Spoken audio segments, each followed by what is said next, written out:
สวัสดีท่านผู้ชมที่เคารพนำทานเข้าสู่บรรยากาศของรายการข่าวตามเหตุการณ์เช่นเคยซึ่งรายการข่าวตามเหตุการณ์ก็มีเสนอให้ท่านได้ฟังเป็นประจำเวลา 6:30 7 โมงมีทั้งภาพทั้งเสียงซึ่งว่าภาพนี่พวกเขาก็หายไปเป็นเวลา2อาทิตย์เนื่องจากว่าพวกเขามีเวียกจำเป็นในการนำใช้เครื่องมือในการถ่ายภาพโดยเฉพาะมันไปรับใช้งานมากรรมกีฬาแห่งชาติครั้งที่12หรือนครหลวงเวียงจันทร์เกม2025ที่นครหลวงเวียงจันทร์เป็นเจ้าภาพระหว่างวันที่15 พฤศจิกายนที่ผ่านมานอกจากนั้นก็ได้มีความจำเป็นในการนำใช้กล้องต่างๆเพื่อรับใช้ในงานเฉลิมฉลองวันศาสตร์ที่2ธันวาคมครบรอบ50 ปีก็สำเร็จเสร็จสิ้นไปพวกเขาก็กลับคืนมาผลิตรายการข่าวตามเหตุการณ์มีทั้งภาพมีทั้งเสียงก็ต้องขอบใจนำเพื่อนมีรายการหลายๆที่ได้ทวงถามมาว่าเป็นแนวใดข่าวมีภาพปัจจุบันนี้คือว่าหายไปเป็นเวลาอาทิตย์กว่าเนาะแต่ว่าก็ย้อนว่าความจำเป็นเครื่องมืออุปกรณ์พวกเขาก็บ่เพียงพอแดไปรับใช้เวียกงานนึงก็เฮ็ดให้เวียกงานนึงขาดแต่ว่าปัจจุบันนี้ก็กลับสู่ระยะปกติโหมดปกติละจะเข้ามามีทั้งภาพมีทั้งเสียงรายการข่าวตามเหตุการณ์พวกเขาพบกันมื้อนี้ก็เป็นมื้อวันพฤหัสมื้อนี้ก็ได้เป็นวันพฤหัสวันที่วันที่4ธันวา2025กงกับมือขึ้น14ค่ำเดือน1ปีมะเสงพุทธศักราช2568ก็ผ่านพ้นไปแล้วสำหรับงานมหกรรมกีฬาแห่งชาติครั้งที่12และวันชาติที่2ธันวาวันสถาปนาสาธารณรัฐประชาธิปไตยประชาชนลาวครบรอบ50 ปีก็มีพิธีโฮมชุมนุมใหญ่และก็สวนสนามแสดงกองกำลังอยู่ที่สนามหลวงนครหลวงเวียงจันทน์ในมื้อวันที่2ธันวานี้ก็วันชาติที่2ธันวาก็เป็นวันสถาปนาสาธารณรัฐประชาธิปไตยประชาชนลาวซึ่งผ่านการต่อสู้อันยืดเยื้อยาวนานเต็มไปด้วยความยุ่งยากลำบากทรหดอดทน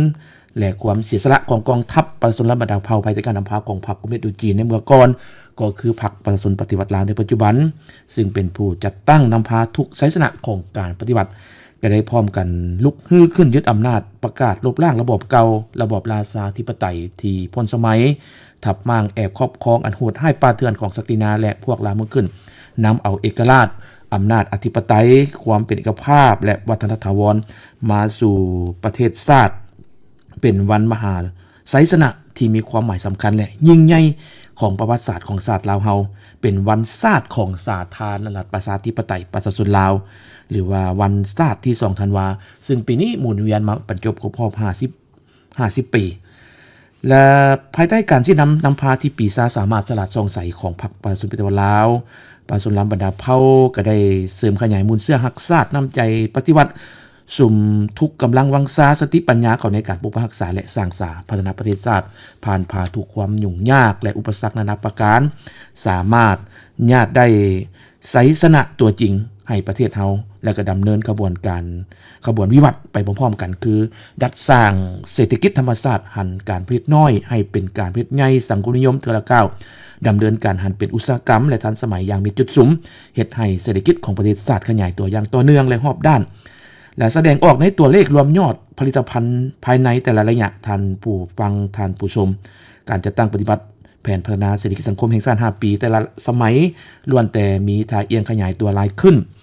สำหรับระยะ5 ปีนับแต่2021 2025รวมยอดผลิตภัณฑ์ภายในหรือ GDP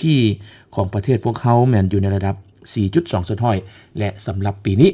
คาดว่าหมดปีจะขยายตัวอยู่ในระดับ 4.8 ส่วนห้อยซึ่งท่านสอนใจสินบันดรนายกรัฐมนตรีเพิ่นก็ได้ไปรายงานต่อกองประชุมสมัยสามัญเทื่อที่10ของสภาแห่งชาติสุดที่9ซึ่งจัดขึ้นในระหว่างกลางเดือนพฤศจิกายนผ่านมาโดยเพิ่นก็ได้เว้าไว้ฮู้เกี่ยวกับการเคลื่อนไหวที่พ้นเด่นของรัฐบาลใน5 ปีผ่านมาท่ามกลางความยุ่งยากทางด้านเศรษฐกิจการเงินสำหรับเรื่องงานพัฒนาชนบทและแก้ไขความทุกข์ยากของประเทศเฮาในปี2023ก็มีครอบครัวพ้นทุกข์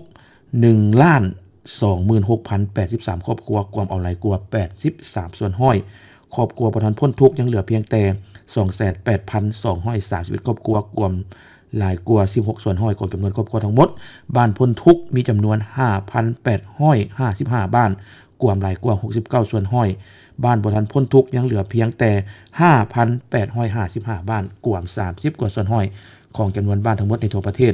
และเมืองพ้นทุกข์ก็มี71เมืองกว่า52ส่วนห้อยของจำนวนเมืองทั้งหมดในทั่วประเทศครอบครัวพัฒนาบัดนี้มี 841,454 ครอบครัวกว่าหลายกว่า68ส่วนห้อยของจำนวนครอบครัวทั้งหมดและบ้านพัฒนาก็มี 2,828 บ้านกว่าหลายกว่า33ส่วนห้อยของจำนวนบ้านทั้งหมดสร้างบ้านใหญ่ให้กลายเป็นตัวเมืองน้อยในส่วนบทได้31จุดและมีเมืองเข้มแข็งรอบด้าน9เมืองกว่าหลายกว่า6ส่วนห้อยของจำนวนเมืองทั้งหมดในทั่วประเทศส่วนเรื่องงาน3สร้างก็แม้นได้จัดตั้งปฏิบัติมาฮอดปัจจุบันนี้ครับผลสำเร็จดีสมควร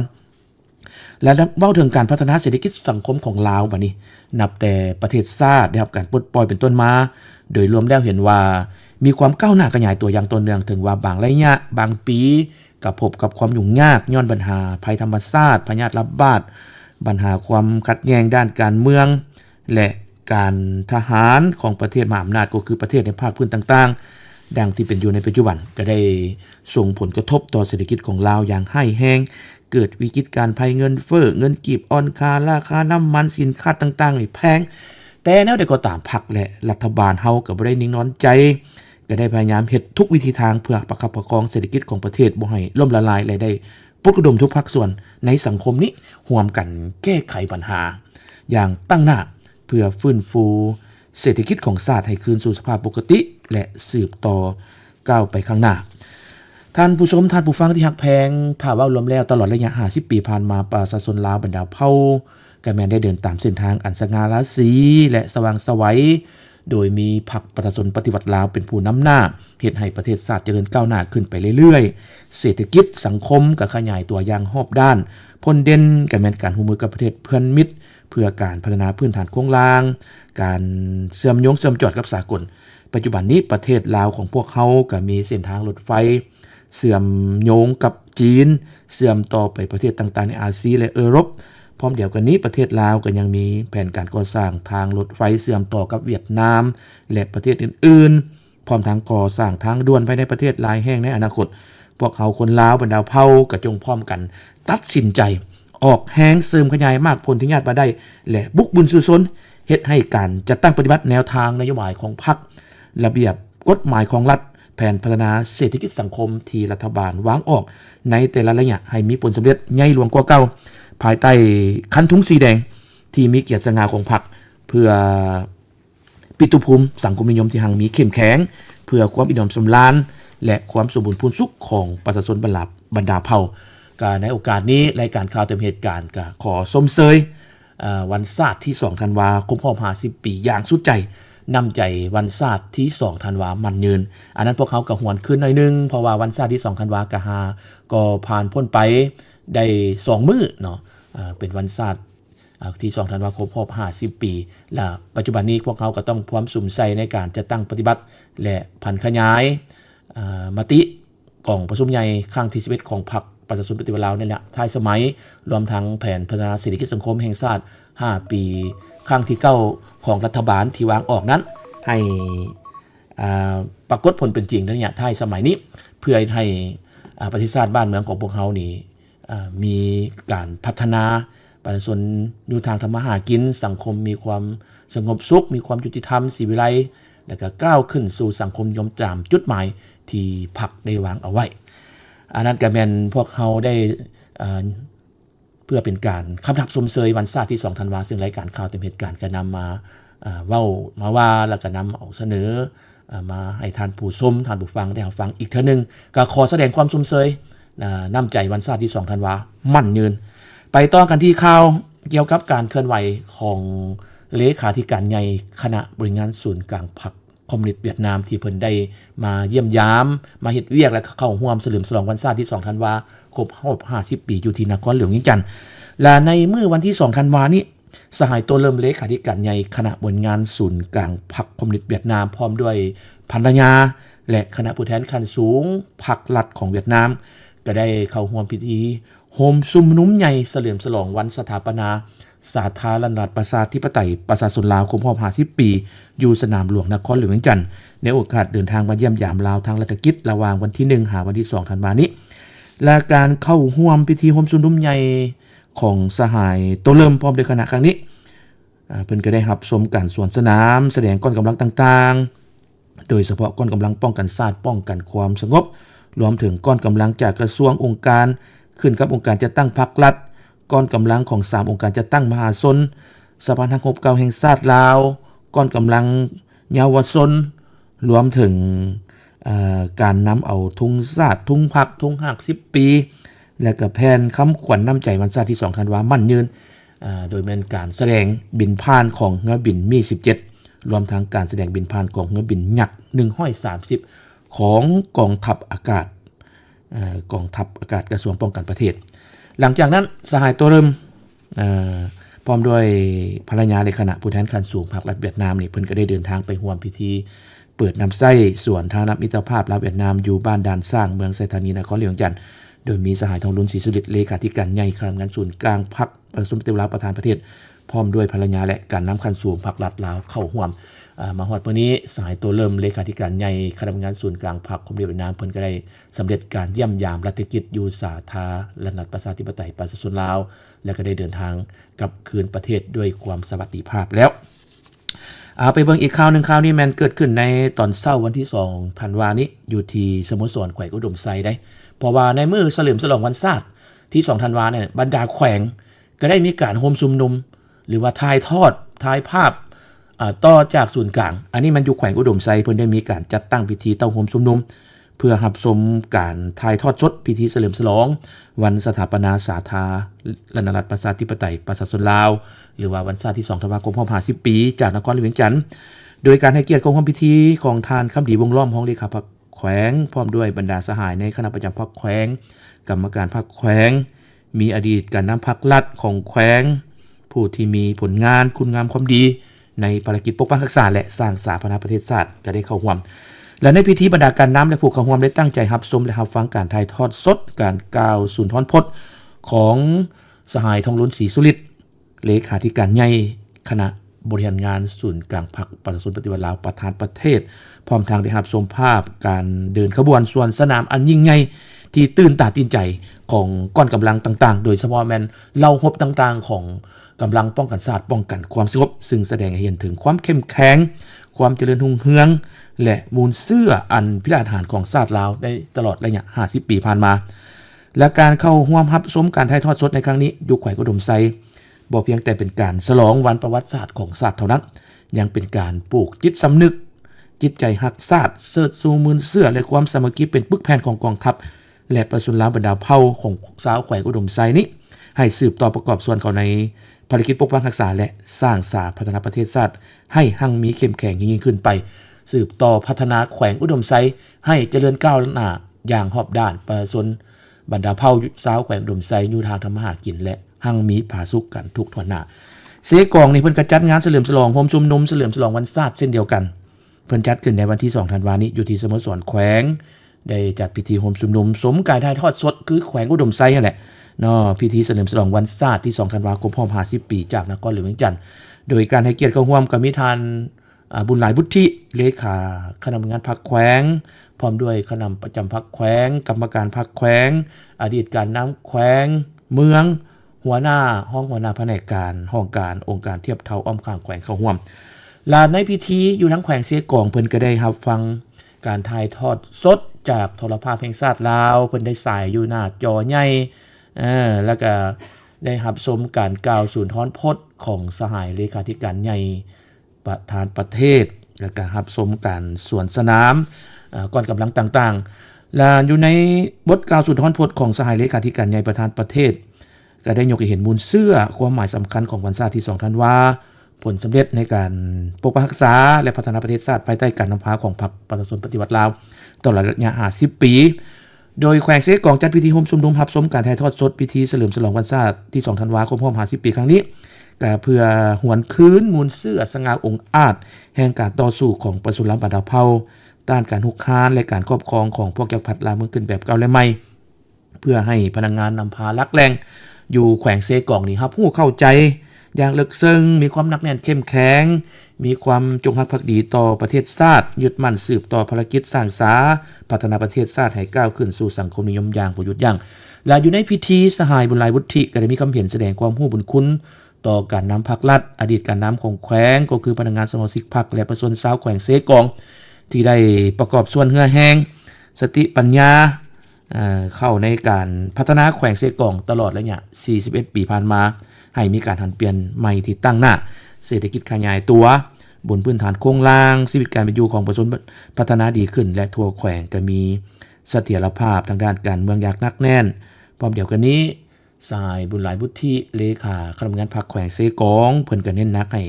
คณะพรรคองค์การปกครองแขวงจงเพิ่มทวีโฆษณาศึกษาอบรมแล้วก็ปลุกระดมพนักงานสมาชิกพรรคประชาชนชาวแขวงเซกองนี่เพิ่มทวีความสามัคคีเป็นปึกแผ่นเป็นจิตหนึ่งใจเดียวกันตั้งหน้าพันขยายและจัดตั้งปฏิบัติมติคำสั่งของศูนย์กลางพรรคแผนพัฒนาเศรษฐกิจสังคมของรัฐบาลโดยเฉพาะกรรมการของประชุมใหญ่ครั้งที่11ขององค์การพรรคแขวงเซกองและหันมาเป็นแผนงานเป็นแผนการละเอียดของตัวตนเองให้แทบเหมาะกับหน้าเวียกงานของแต่ละแขนงการท้องถิ่นและจัดตั้งปฏิบัติให้ปรากฏผลเป็นจริงเพื่อพัฒนาแขวงเซกองให้เจริญก้าวขึ้น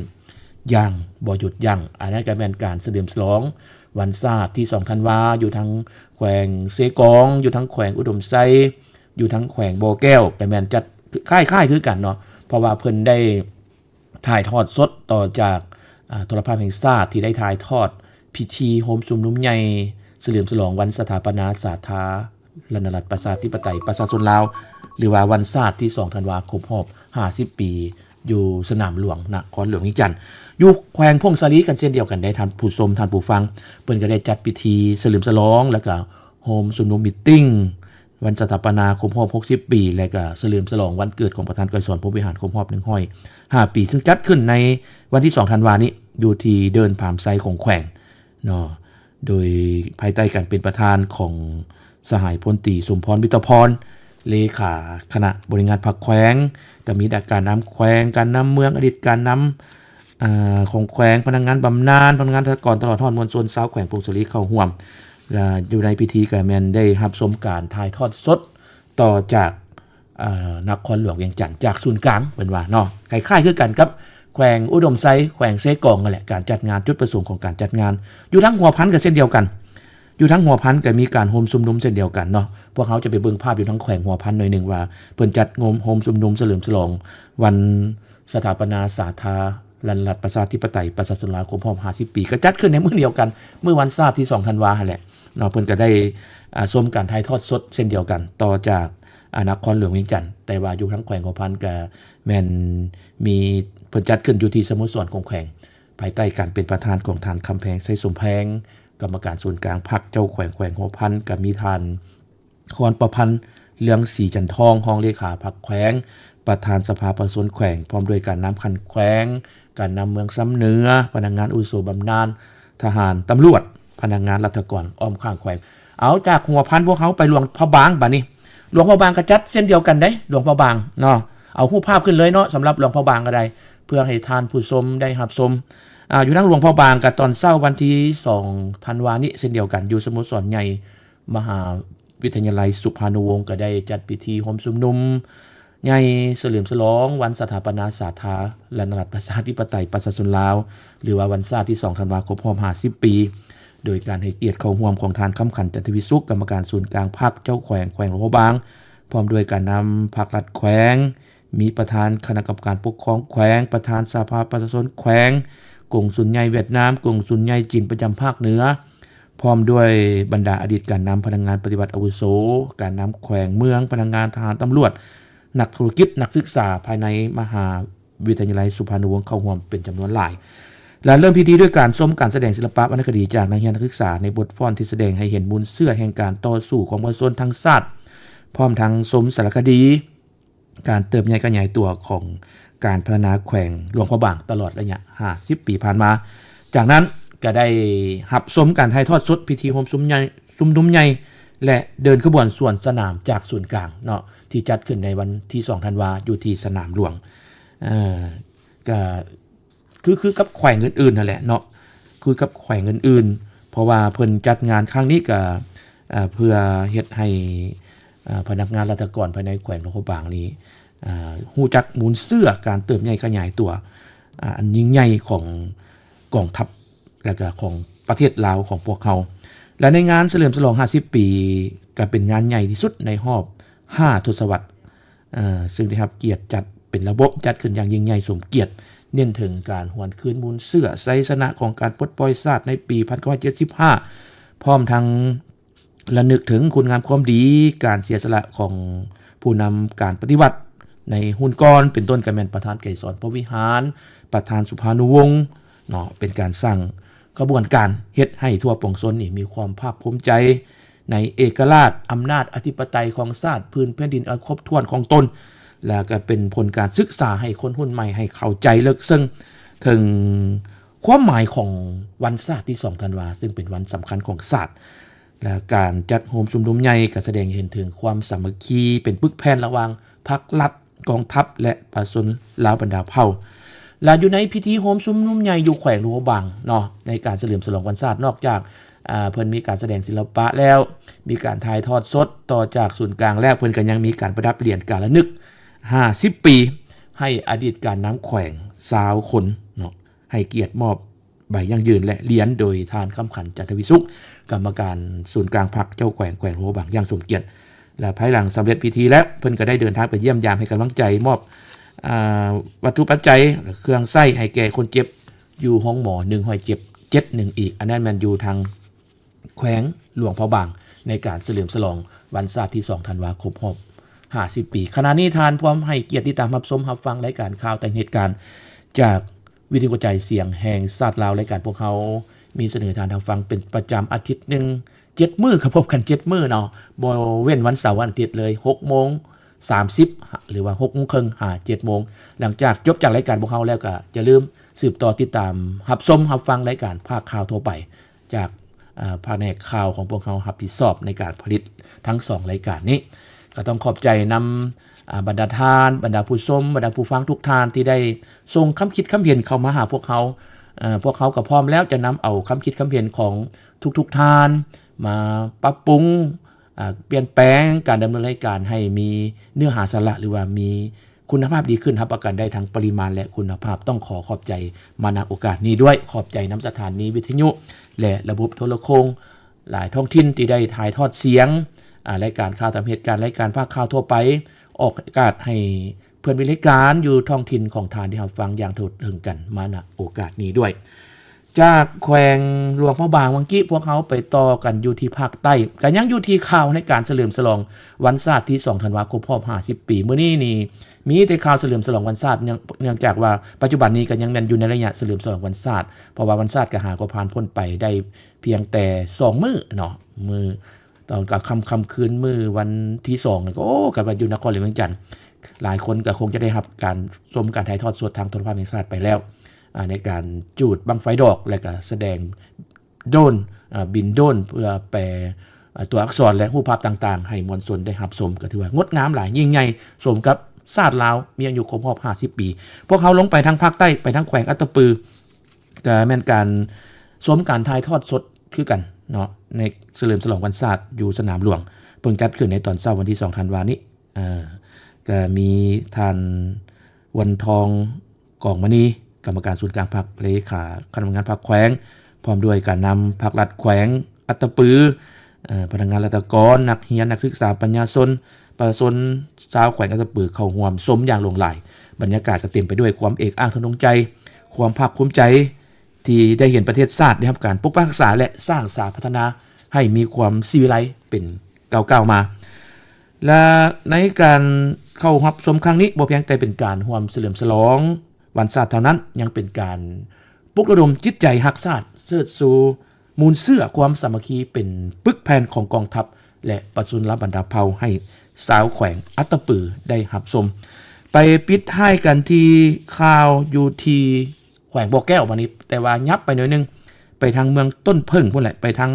เขตเศรษฐกิจพิเศษ3เหลี่ยมคำการเพิ่นได้จัดงานเฉลิมโฮมชุมนุมเฉลิมฉลองวันชาติเช่นเดียวกันเนาะเพิ่นจัดขึ้นในตอนเช้าวันที่2ธันวาคมนี้อยู่เขตเศรษฐกิจพิเศษ3เหลี่ยมคำเมืองต้นพึ่งแขวงบ่อแก้วก็ได้รับชมการถ่ายทอดสดเช่นเดียวกันจากศูนย์กลางโดยการเข้าร่วมของสหายคำแสวงวิไลพงษ์รักษาการหัวหน้าองค์การคุ้มครองบริหารเขตเศรษฐกิจพิเศษ3เหลี่ยมคำก็มีทานเก่าหลงรองประธานสภาบริหารเขตเศรษฐกิจพิเศษ3เหลี่ยมคำและอยู่ที่3เหลี่ยมคำนั้นในการโฮมชุมนุมทาน คำแสวงวิไลพงษ์รักษาการหัวหน้าองค์การคุ้มครองบริหารเขตเศรษฐกิจพิเศษสามเหลี่ยมคำก็มีคำเห็นยกให้เห็นถึงความเป็นจิตหนึ่งใจเดียวของประชาชนบรรดาเผ่าภูมิภาคชาติและความเป็นมาของชาติลาวที่มีความหมายสำคัญแห่งไสยชนะอันยิ่งใหญ่ในประวัติศาสตร์แห่งการต่อสู้กู้ชาติของชาติของลาวเฮาโดยแม่นพรรคประชาชนปฏิวัติลาวเป็นผู้นำพาต่อสู้ปลดปล่อยชาติสามารถญาติได้ไสยชนะอันยิ่งใหญ่มาสู่ประชาชนลาวบรรดาเผ่าประเทศชาติการทำการพัฒนาอย่างประยุทธ์ยั่งประชาชนบรรดาเผ่าก็มีอิสรภาพเป็นเจ้าของประเทศชาติอย่างแท้จริงประเทศลาวก็ได้มีเอกราชอย่างสมบูรณ์มีอธิปไตยอย่างครบถ้วนมีที่ตั้งอันสมเกียรติและมีสิทธิเท่าเทียมกับประเทศอื่นๆในเวทีประชาคมโลกท่านเก่าหลงของประธานสภาบริหารเขตเศรษฐกิจพิเศษสามเหลี่ยมคำก็มีคำเห็นว่าด้วยความยินดีแสดงความเคารพเป็นอย่างสูงต่อพรรคและรัฐของลาวก็มีพิธีเฉลิมฉลองวันศาสตร์ที่2ธันวาคมครบ50ปีอันยิ่งใหญ่ซึ่งแม่นบัตรก้าวเดินของพรรคประชาชนปฏิวัติลาวอันสง่างามในการนำพาประชาชนลาวบรรดาเผ่าพร้อมกันก้าวขึ้นอย่างประยุทธ์ยั่งในการพัฒนาประเทศชาติให้มีความเจริญรุ่งเรืองและสวยงามประชาชนมีความผาสุกศรีวิไลและยุติธรรมว่าเฉพาะกับแม่นเฮ็ดให้เขตเศรษฐกิจพิเศษสามเหลี่ยมคำนี้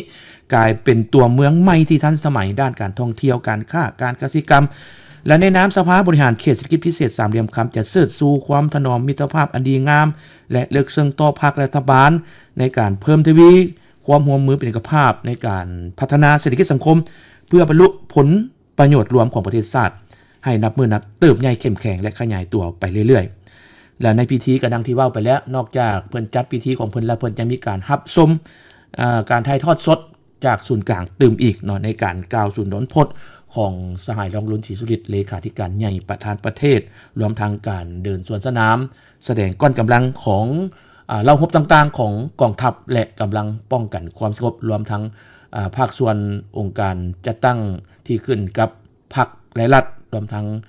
บรรดากระทรวงก้อนกำลังต่างๆของกระทรวงบรรดาองค์การจัดตั้งมหาชนสหพันธ์สังคมเก่าและเยาวชนธันวาอันนั้นก็เป็นการเฉลิมฉลองพิธีโฮมสุมนุมเฉลิมฉลองวันศาสตร์ที่2ธันวาวันสถาปนาสาธารณรัฐประชาธิปไตยประชาชนลาวอยู่ที่เขตเศรษฐกิจพิเศษสามเหลี่ยมคำเมืองต้นเพิ่งแขวงบ่อแก้วอันนี้ก็เป็นทั้งหมดในรายการข่าวตามเหตุการณ์ที่เกิดขึ้นประจำวันที่4ธันวาคม2025ไว้ใส่พรแก่เพิ่นบริการทุกคนจงมีแต่ความสุขสุขดีขอบใจสำหรับการติดตามรับชมรับฟังรายการข่าวตามเหตุการณ์มาด้วยดีตลอดมามื้อนี้ผู้ดำเนินรายการป่องไตเจริญสุขพร้อมด้วยในสร้างควบคุมเสียงทุกคนและก็ทีมงานรับผิดชอบรายการข่าวตามเหตุการณ์และรายการภาคข่าวทั่วไปต้องขอลาท่านไปก่อนพบกันใหม่ในมื้อหน้าไว้แล้วเดี๋ยวกันนี้สำหรับมื้อนี้ขอกล่าวคำว่าสบายดี